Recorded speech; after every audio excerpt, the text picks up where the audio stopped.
আজ তোমরা যদি ঘুরতে আসো দীঘা জগন্নাথ ধামে, তো যদি আপনারা যদি না পান যে কোথায় গাড়ি পার্কিং হচ্ছে, এই দেখুন গাড়ির পার্কিংয়ের জায়গা, গাড়ির পার্কিং। এবং এখানে রয়েছে, এটা হচ্ছে 6 নম্বর গেট, 6 নম্বর গেট চৈত্রদ্বারের কাছে, 6 নম্বর গেটের কাছে চলে আসবেন। আর যদি আপনারা কিছু নিরামিষ কিছু খেতে চান, এখানে চলে আসুন আমাদের তপনদার দোকানে।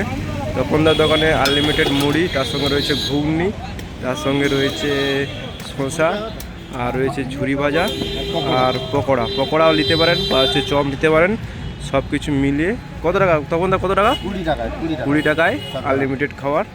দেখুন এখানে সব 20 টাকায় মাত্র আনলিমিটেড খাবার। চলে আসবেন 6 নম্বর গেটে। দেখুন ঘুগনির কালারটা দেখুন, ঘুগনি করেছে সমস্ত রকম দিয়ে, প্রত্যেক দিন ঘুগনি পাবেন। কেমন লাগছে আপনার খেয়ে? কেমন লাগছে? হ্যাঁ, দারুণ টেস্ট। আমাদের বলছে দারুণ টেস্ট। আমাদের আরেকজন নিয়ে নিল।